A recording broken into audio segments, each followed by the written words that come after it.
Welcome to Caracomp Insider, where high-tech facial recognition meets real-world intelligence.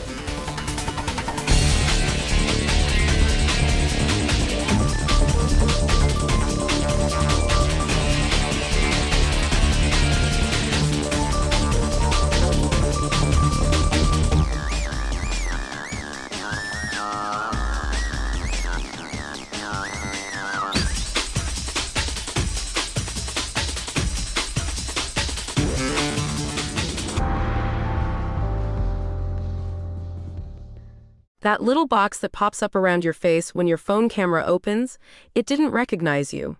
It has no idea who you are. All it did was notice that something in the frame is shaped like a face. And I think most of us assume the opposite. We see that box snap into place, and some part of our brain goes, "Oh, it knows it's me."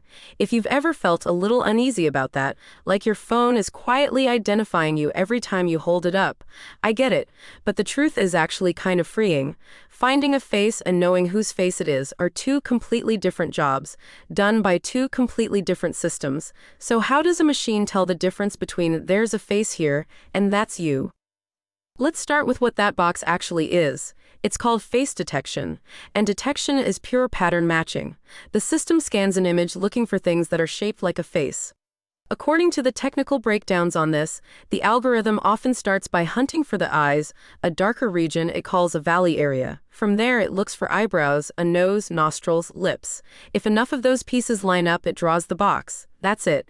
That's the whole job. It answers one question: is there a face here? There's a great real-world example of this using a tiny Raspberry Pi computer and a plain USB camera. The camera captures video frames. The little computer squeezes each frame into a JPEG image. Then it sends that image off to a cloud service, which studies it and sends back an answer. And here's what stopped me. The answer it sends back is basically faces detected, confidence value X, not a name, not an identity, just a count and a confidence score.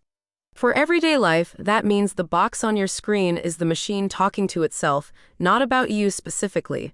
So what would it take to actually identify someone? That's a totally separate system called facial recognition, or more precisely, facial comparison. And this one can't work alone. It needs a database.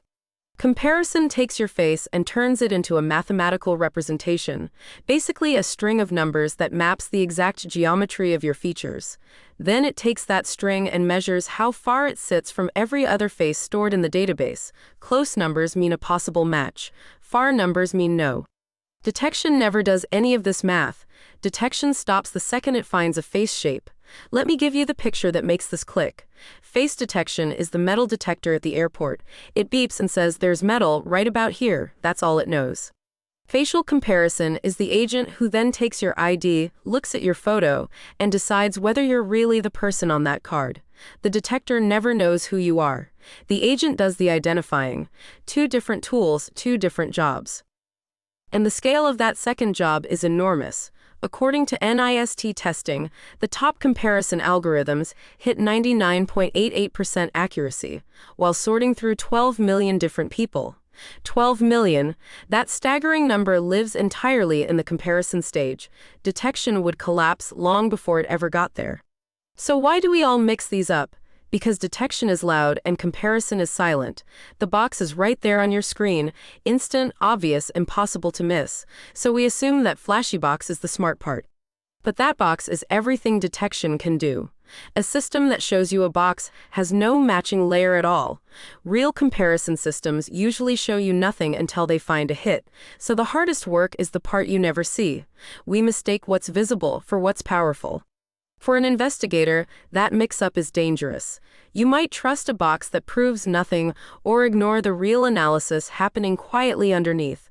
For the rest of us, it means your camera drawing a box is not your camera knowing your name. The thing that makes this whole topic click is this: visibility is not capability. The system that shows off the most is often doing the least. So let me leave you with the simple version. When a box appears around a face, the machine only knows a face is there, not whose face it is. Knowing who someone is takes a second separate system that compares your face to a giant database. And that second step is the hard one, the one you can't even see. So the next time a box snaps around your face on screen, you can relax a little. That's a machine noticing a shape, not a machine naming you. The full story's in the description if you want the deep dive. Now you know something most people in this industry don't. Use it. And when you're ready to put it to work, Caracomp.com. We'll see you tomorrow.